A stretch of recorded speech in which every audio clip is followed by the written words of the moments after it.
Talia, it's going to be a lot of it playing the world sides. I was going to say, how do you expect... Twitch chat's not even as bad as some of you guys. Y'all need a cold shower. How do you expect the junglers to actually path towards top? But he's actually moving like he wants to just wrap around and go for a level 3 bot here. Doublelift and Busio are very far up, so this would be really dangerous for them. Yeah, Doublelift and Busio have level 2 versus the level 1 of their opponents, so they're trying to keep this pressure going. All right, the heal's already used. As soon as Core and Yan hit level 2, they're ready to get the chase going. There's a flash. Pioshik, he gets twisted advance. He knocks him back. Busio, first blooded by Sejuani doesn't have ult, and I don't think the start of it is that good by close there.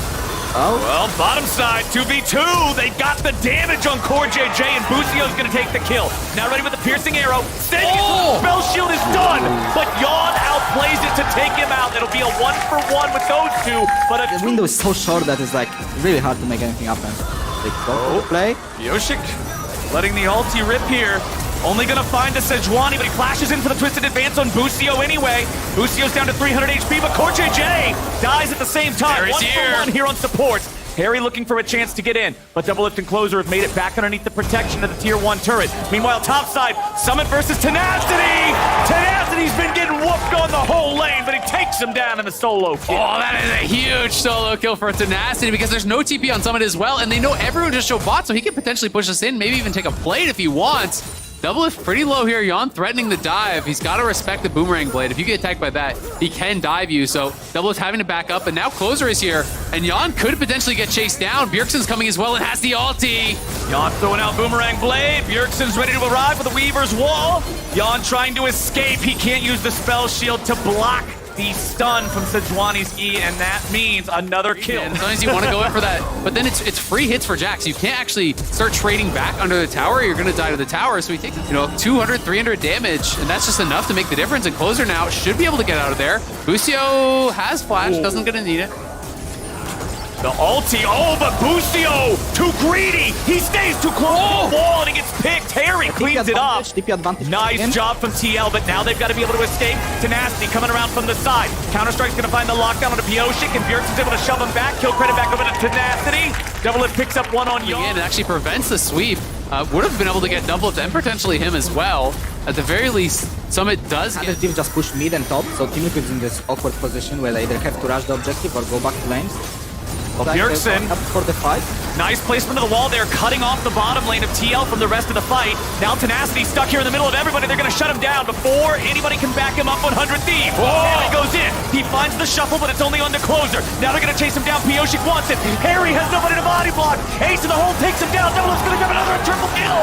Is it a quadra kill for Doublelift? He just tears. We just keep pushing top and bot. Top and mid, and try to maybe engage when the Herald gets lower, but they opted to engage instantly, even though Jax didn't have ult and was like, Maokai is not buying any AP items, he has no demonic, and he's not going into Liandry's. He opted more into the tank Maokai. So Bjergsen's already done enough damage to the turret. The charge should guarantee the kill. There it is.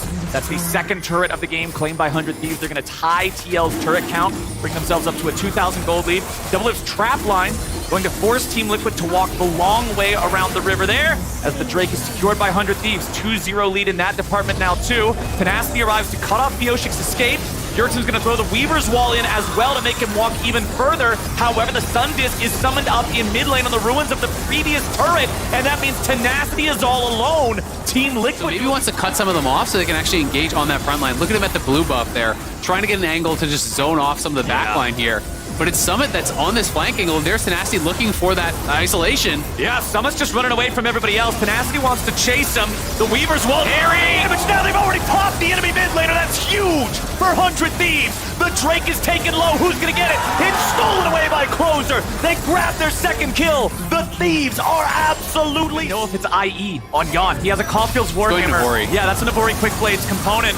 As 100 Thieves, they're going to find Summit and just blow him up. By the way, my friends, Baron is on the table. Baron o'clock. That's 4v5 for the next 40 seconds. Team Liquid's going to have to come up with some sort of an answer here. You know, they don't just want to give this one away. The Jax is moving like this, but now Bjergsen's coming in to cut him off. It's Harry stuck again, this time flashing away to make sure he doesn't get caught. Dawn and Core JJ want to pop the ulti to get out. Tenacity goes in. Legendary. Harry, and 100 Thieves go off. They're like, we have the damage. We can just burst the Drake down while the Weaver's wall is up. The Drake is low, and it's secured. Closer's got it. And now TL want to disengage. They're really struggling. And when you bring up the Renekton here towards the team, it's Tenacity who's just completely unmarked down in the bot lane. So Closer's starting up Baron at the same time. It's going to be multiple members that have to answer the Jax to stop them. So if they show multiple members up at Baron, he can just go right back for it. But instead, he's going to TP. They're going to commit to just finishing this. Maokai's not even anywhere close. Oh, we've got a teleport coming in. Oh, no, not again. 100 Thieves. Tenacity's now in a 1v4. Summit's going to be in a 1v4. Summit's already losing his. Tenacity barely took 25% damage for 45 seconds. And they could potentially close this game out during the Baron. It feels like bot lane is already cracked open. They're pushing through top here, pushing through mid. Going to be able to really extend this gold lead. It was about 1.5, 2K like 2 minutes ago, and it's now already going to be up to 6K here. They're knocking down so many towers on this push. It's going to be a massive buy when 100 Thieves does go back. I don't even know if they need to go back, man. Yeah. They're just hard forcing Tenacity. here. Tenacity just about dead. They will at least get him. That's going to stop this for now. Doublelift and 100 Thieves managed to crack open the mid lane, but they didn't actually take the inhibitor itself. Pioshik goes in looking for Doublelift, but alone, he can't get it done. Ace in the hole fires off. Doublelift still might be under pressure, but no, he just turns his gun right back on Yawn. And now Harry teleporting behind the enemy team, trying to get the angle. He could be in trouble next. Tries to walk it off, escape out to the right. Doublelift still looking to collapse on him here. Bjergsen knows he can catch up. Talia is faster than Azir. Goes for seismic shove, doesn't hit it. Throw in another rock. Just keep him around, keep him distracted. Wait for Double M. 1,020. Multiple members buying full items there on 100 Thieves side. Elder has spawned. They're just going to start it immediately because why not? As he has no TP, it's gonna be 4v5. He's going to look to push him out. Yeah, Tenacity doesn't want to let Pioshik anywhere near this. Bjergsen's going to ride in the Weaver's wall. Just let that one keep everybody separated. This is Elder Dragon. Sometimes you just gotta bait him in with the goofy plays. But 100 Thieves, they are taking no chance with anything so far. They're just shoving in as a group. Bjergsen is still a little bit removed from the rest of the team. So remember what I said about one Forget core. Kill Yawn instead, dummies. Just shoot the guy with one bullet and you'll win the whole game right there. Pioshik even takes 800 damage with these headshot crits. Doublelift has no fear and he doesn't need to have it, man. Nobody can survive this. 100 Thieves with the Elder Dragon wastes no time pushing Team Liquid back into their own fountain. The Elder Dragon's just puking on everybody. Double kill for Doublelift. There it is, 37 minutes in, 22 to 8. 100 Thieves get the dub. Doublelift.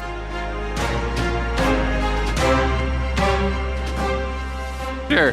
Okay. Okay, I was wrong. It's not going to be Renekton. It's going to be Cassante. It's another one of these matchups that is kind of a skill-based matchup. Yeah. We did just see him play as much as possible. Core's done a really good job of any time that Spawn steps too close to range minions, he actually just cues the range minions to splash off those onto him. So you have to be really, really careful about your positioning because in these poke versus poke matchups, whoever has push has such an advantage. It's very, very difficult to farm safely without actually getting poked, because people know when you're about to step up to try to last out this minion and they can easily pre-fire at you. Harry gonna have to flash out, but now they're both committing. The flash afterwards, it still connects from Jensen. Down towards that bottom side, they want to punish. The heal's already forced. They've done this before with Yawn and Core. Now this time if Pioshik is there, you can always go for the easy dive and clean up. Yawn is taking up one turret shot, just perfect amount for the way of TL. So when you're actually comparing the gold, in mid lane, it's like 150 gold lead for Jensen, but in bot lane, it's move on it as well, but Arma now collapsing as well. Jensen might move first, but remember there's no flash on him, but he takes the ultimate from Pioshik, is going to fire Nature's Wrath right on back. Biofrost is also the first support to roam and collapse, and that gives Dignitas an advantage right now. Summit and Harry blow up Santorin and Jensen, and Armit is now getting taken all out for an all-out excursion. Summit wins!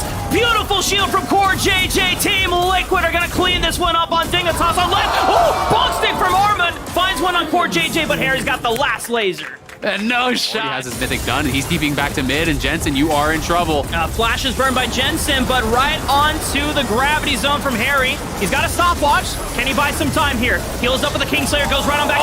The flash! Oh, but it's not enough damage. Harry goes over to Arma. Santorin, while he is visibly on this top side of the map, that gives Pioshik a window to start up that second dragon, which gives them further points towards the dragon stacking to the soul. Unless they actually want to dive this on the top side, Summit, is he in trouble? All out, distancing Santorin away from Armut, and now both of them are taking the turret aggro. Oh no! It's disaster for Tignitas! Team Liquid keep running away with it thanks to Summit in the 1v2. Not like this, dude. They had to do it to him, and Arma takes a tower shot. He's just Counter-strike? Bomb stick? Okay, well, you know what? Armut gets revenge for his fallen brother. That is Summit as a player, though. That is just Summit completely encapsulated in one play. The stick outplay, and then he's at 10% HP. You know what? You live by Summit, you die by Summit as well. There's no in-between. We got a fight over in the top side jungle here. Looks like Biofrost is not long for this one. Pioshik had to Down now, Summit TPing up the top here. They want to try to look for a play on Armut. Oh, okay. Never mind. Armut is fine. Just leap strikes back to safety. Has spawned a Santorin in the wings. Biofrost is also making his way up, but unfortunately they cannot save that tower. Team Liquid Which will be something going for him. Harry should just be able to back this one up. Not really in much danger, but Armut maybe. Oh God. Harry is pushing up top, and he is TP, so their setup, I think, is really, really good. No one is actually answering Armut, but they can just charge forward, take the tier 2. Where's this TP going? Top. Is this a flank? Okay, well, Harry might die for this one. Team Liquid will just have to book it over to the dragon on the bottom side of the map. There is that Armut is actually quite rich now. He does have 2 items. He has 4 kills on this Jack, so maybe if he can make something happen, it can buy time. Isolate them. He just turns around. That would have been even worse. Like, oh, you think I'm locked in here with you? You're locked in here with me kind of deal.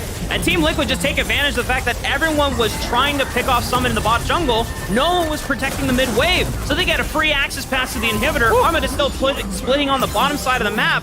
But that's only the tier 1 turret for an inhibitor. Stop. They're getting clapped. It's looking rough for Dig. Front line, so it's going to have to be multiple members getting in on top to really make anything happen. They are looking for a pick on Pioshik, but all right, but Pioshik is going to bait everyone else in. Final Spark does nothing. A look at the flank from Summit. He's making his approach. He's towering over them menacingly, and he finds Spawn. He goes all out. Yon wants a piece of the action here, but Summit says, this one is all mine, baby. And if there's no ADC, there's no way that the rest of your team is cleaning up that one. Yon gets the pick off. Free pickings here on the other side of the map. Arma goes back in for a counter-strike, but the bonk stick ain't bonking today. It is Team Liquid that comes out on top. Summit goes away. The Tignitas can really get here to do anything about it whatsoever. So TL looking incredible in this one. A very knockdown Pioshik. Sure, you get that 1 kill, but Yon is free firing. He's monstrously fed. Somebody's on, and you can see the frustration there on Armut's face. You know, he knows the way this game is heading. And it's heading that way very, very quickly. Just walk it in, and at the same time, that Soul Dragon is about to spawn, so they can continue pushing through mid, continue pushing through bot. We can see on the map, though, Arma is still in that kind of flanking position, but he's behind the tank. He's not behind the carry, so they can look for Summit, but I don't know if they have anything to take him down. I mean, Team Liquid, if they wanted, they could just focus on the bottom side minion wave and just push it on in, but they want kills, Isaac. They are bloodthirsty. They want to pad the KDAs. They want everything from Dignitas. They are leaving no prisoners behind. As Team Liquid continue to push in this last minion wave, it's Spawn and Biofrost, last defenders on the footsteps of their base, but they can't do a damn thing. There's no way they can save this game. This is Team Liquid to take home and end possibly on week 3. 24 minutes in, the Nexus falls. The TL crushed Dignitas here.